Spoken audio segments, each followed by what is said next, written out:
This lecture reviews Vsepr, and you are going to need your periodic table, and then you have a Vsepr chart. It's front and back in your packet for the unit, so make sure that you have both of those things available to you as you are watching the lecture. So Vsepr is an acronym. It stands for valence shell electron pair repulsion.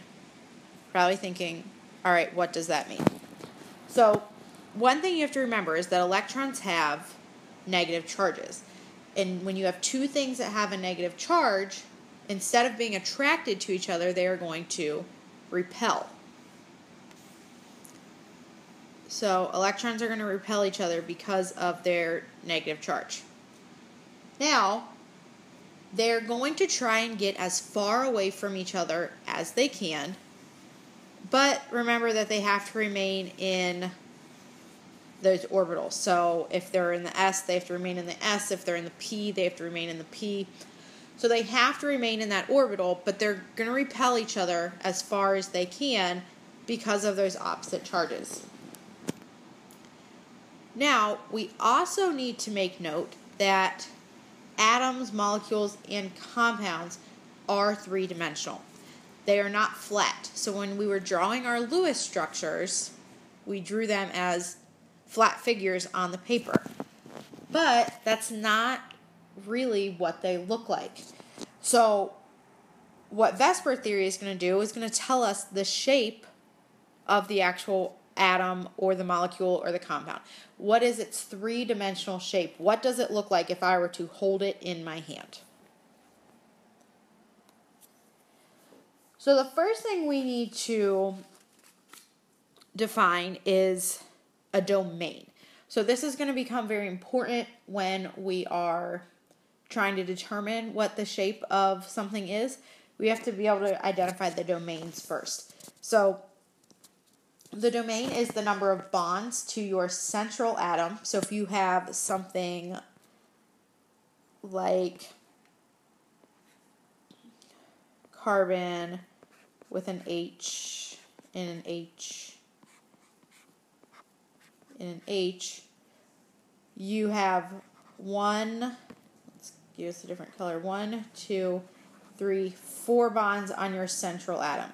So it's important for you to be able to identify what your central atom is. But your domain also includes the number of lone pairs on your central atom.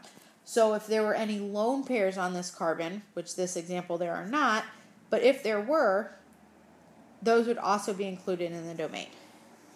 So the total number of domains will determine the geometry. So you are going to add bonds plus the lone pairs, and that's going to equal your total. Okay, so total number of bonds plus the total number of lone pairs, and the key here is that it is on your central atom. You're not counting lone pairs on something that comes off the central atom. You're not counting bonds that come off that are not on the central atom. So it's only from your center. All right, so determining your geometry. There's two geometries that we're going to look at, and we'll talk about those in just a second. But the first thing that you have to be able to do is draw the Lewis structure. So that's why we do the Lewis structure quiz first. Now, if you are not completely comfortable with Lewis structures, it doesn't make sense for you to move on to Vsepr. Because if you cannot correctly draw a Lewis structure, you're going to get your shape wrong every single time. So you need to be able to correctly draw Lewis structures in order to do this. Now in this video I'm going to be drawing Lewis structures, but I'm not going to be going into detail about how I got the structure. So if you have questions about how I got them and why there were bonds where there were and lone pairs where they were, you can come ask those questions later, but I will not explain the Lewis structure part in this lecture. So keep that in mind as well. So to step 1, draw your Lewis structure. Step 2, count your domains. And then step 3 is we're going to determine the geometry from the total number of domains that we have. not too hard here. So before we start, we're going to talk about the two geometries. So there's what we call electron geometry and what we call molecular geometry. The electron geometry is determined by the total number of domains. And what that's going to do, it's going to help us determine the molecular geometry. Now, the electron geometry just kind of tells you a basic of what you're looking at, but the molecular geometry is going to actually tell us the shape. So the molecular geometry is going to give us a better idea of what the three-dimensional shape is. All right, so for some examples here. So what I want you to have out is that the Vsepr theory sheet, and it has quite a few columns on there. That's what we're going to be using when we are determining the different electron and molecular geometries. So right now we're just going to determine the electron geometry of these different molecules and compounds. So step one, remember, is to draw your lone pair, draw your Lewis structure. So for hydrogen, H2, it's going to look just like this. So whenever you have two atoms in a bond, neither one of these is really your central atom, right? Because neither of them is really in the center because they're both the same. Whenever you have something like this, you just pick one. So we're going to say this is the one we're going to pick. There's not a wrong answer for this. So this hydrogen is now what I'm going to consider my central atom. It has one bond and 0 lone pairs. So my total number of domains is 1. So now if you look on your chart on the left-hand side, there is a column that says number of domains. So if you find where it says 1, that's at the very top, slide your finger to the right to the column that says electron geometry, and it tells you that it is linear. So the electron geometry one is further to the right than the molecular one, so you need to make sure you're looking in that electron category. All right, so we would say that hydrogen has a linear electron geometry. All right, next thing we need to draw is our Lewis structure for CO2. So carbon, always want that in the middle.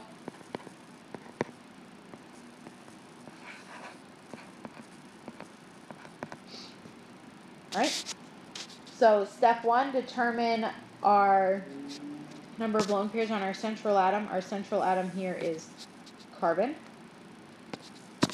So when you are looking at a double bond, it only counts as one bond. So I'm going to count this as being one domain, and this is my second. Even though it's a double bond, it still counts as one domain. So I have 2 bonds. I have 0 lone pairs. So remember, those lone pairs are only on your central atom. We are not counting these lone pairs on your oxygen. Okay? So we have 2 bonds, 0 lone pairs, which is 2 domains. So find 2 domains in your very left column there. Slide your finger over to the electron geometry, and this is also what we call linear. All right? Easy enough. Next we have AlBr3. We're going to have an Al, Br, Br. This Br is going to be double bonded.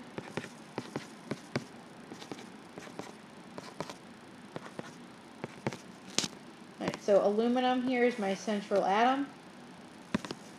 So counting my number of bonds, I have 1, 2, 3. 0 lone pairs, so 3 bonds, 0 lone pairs. Then I have a total of 3 domains. So now looking at 3 domains, sliding our finger over to that electron geometry column, we see that is trigonal planar. So one way you can remember this, trigonal sounds like triangle. You have 3 domains, 3 sides to a triangle. All right, next we have CH4. So carbon goes in the middle. My H's on the outside. We have my octet on my carbon, my duets on my hydrogen. Carbon is our central atom. So on that, I'm going to have 4 bonds. I'm going to have 0 lone pairs on that carbon, which gives me a total of 4 domains.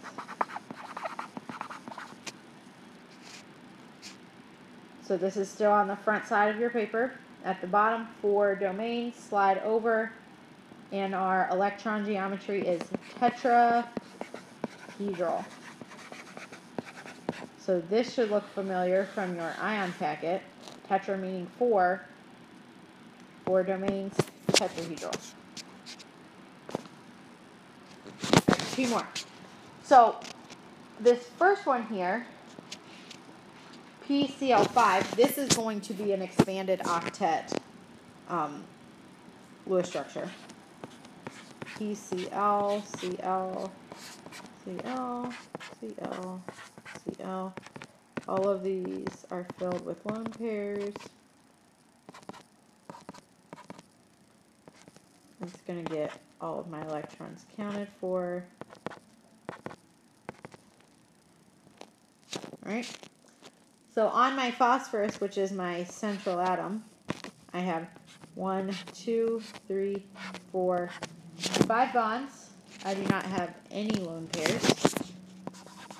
So 5 bonds, 0 lone pairs, gives me 5 domains.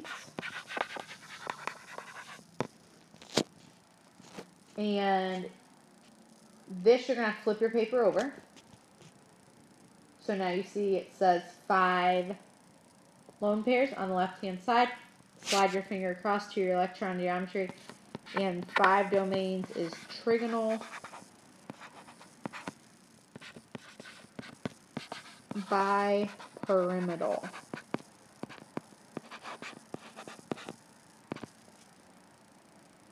Alright. Next we have SF6. So my S goes in the middle. It's expanded, so all of these F's are going to go on the outside here. 1, 2, 3, 4, 5, 6. All of them have, I'm not going to draw the lone pairs on these, but every single one of these F's is going to have its lone pairs on there. Counting my domains on my central atom.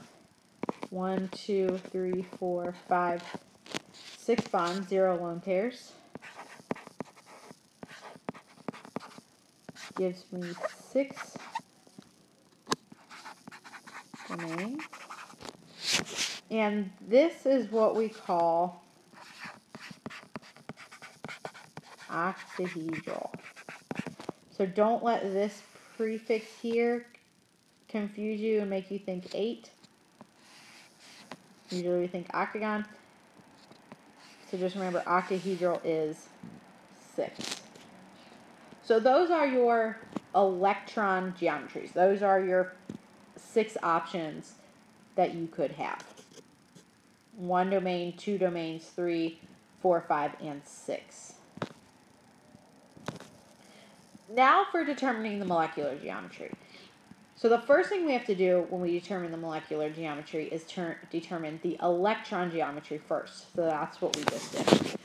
Still going to follow the same steps because we have to be able to find the electron geometry from the Lewis structure. So C, H, H, H, and H. So I have 4 domains. If you remember, 4 domains gave me an electron geometry of tetrahedral.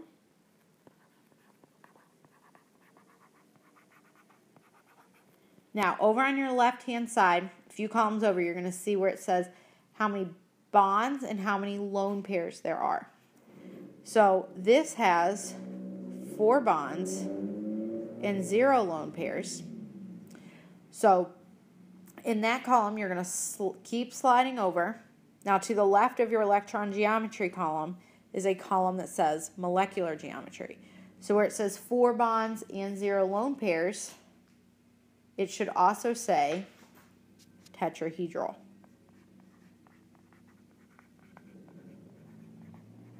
So when we're talking about the shape of CH4, we're going to say that it is tetrahedral, tetrahedral. So you always list your electron geometry first, and then your molecular. And I know it can be a little confusing because on your chart it does molecular then electron, but do your electron then your molecular. So what this means is that this has different, remember the X and the Y and the Z of your p orbitals? The same thing is going to happen here. So instead of this H lying flat on the screen, it would be like it was coming out towards me. So imagine that that H is coming at you. And then this H, instead of this one right here, instead of going to the left, it would be going back, so it's going through the opposite side of your screen. Okay, so there are 4 different directions that these are going. I will have models in class for you to look at, which will give this a little bit more of a shape so you can actually see it in 3D. But just know that that's what that means, is that one of those is coming at the screen at you, and one of them is going through the back of your screen.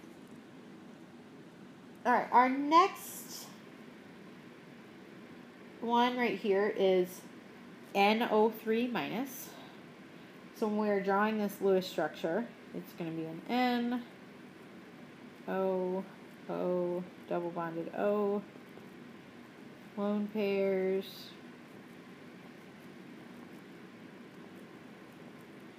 it's an ion, so it needs to be in brackets. Okay, so my central atom is my nitrogen here, and it has 1, 2, 3 domains. So 3 domains, we know our electron geometry is that triangle one, trigonal planar. And then if you're looking, draw this here, your molecular geometry. So it says 3 bonds, 0 lone pairs, find that. Slide your finger over into the molecular geometry, and this is also trigonal planar.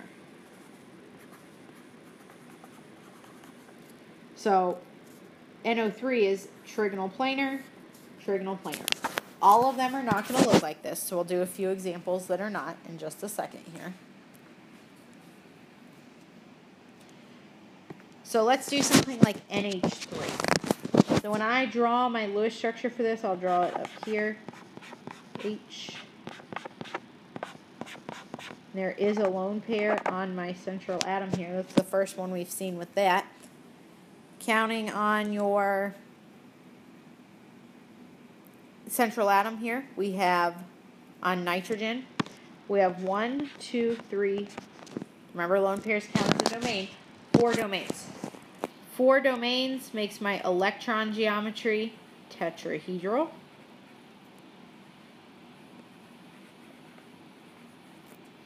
And makes my molecular geometry, remember it's 3 bonds, 1 lone pair. So find that column that has 3 bonds, 1 lone pair, slide your finger over, and you're going to see that it is trigonal pyramidal.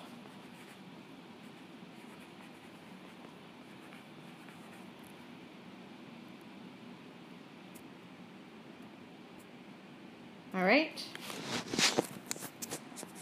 Next, we have CO2. We've already drawn this Lewis structure.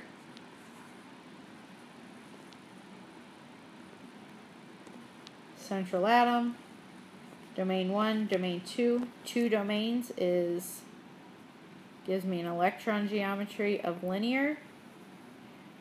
2 bonds, 0 lone pairs gives me a molecular geometry also of linear. So check that on your chart. 2 bonds, 0 lone pairs. Slide your finger on over molecular geometry column, and you'll see that it is also linear.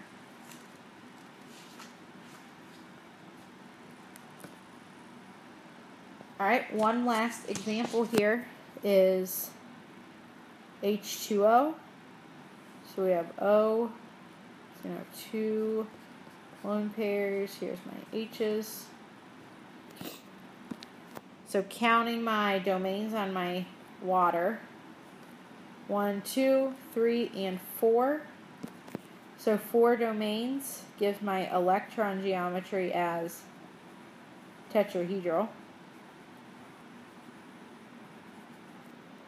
In my molecular, 2 bonds, bond 1, bond 2, 2 lone pairs, 1 and 2. So 2 and 2 is going to give you a molecular geometry of bent. Okay, so that is just coming from your chart. Now,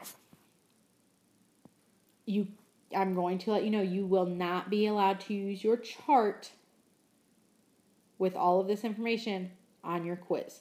You need to learn them. So maybe you make flashcards. That might be something good for a lot of you. Maybe you write it out. Tetrahedral, 4 bonds, 0 lone pairs, tetrahedral. Whatever will help you remember which ones they are. So you do not have to learn all of them. So you need to know the electron geometry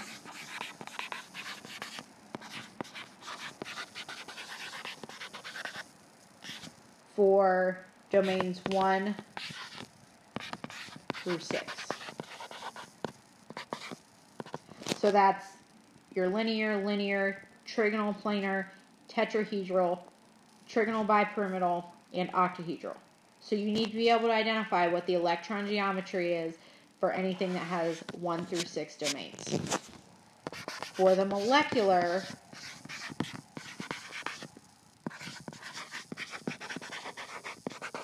you need to be able to identify the molecular for domains 1 through 4. So that is the front side of your sheet. So you will not need to identify the molecular geometry of anything that has 5 or 6 domains. So if it has 5 or 6 domains, you can just tell me the electron geometry and you do not have to tell me the molecular. If you have something that has 1 through 4 domains, so it has 3 domains, you will need to be able to know the electron and the molecular geometry. So make sure that you're not just practicing reading that chart. Make sure that you're also make sure that you are also confident in being able to identify those without the chart in front of you. There are plenty of practice problems on this. Go through, draw your Lewis structures, identify your geometries. If you have questions, as always, please ask, and good luck.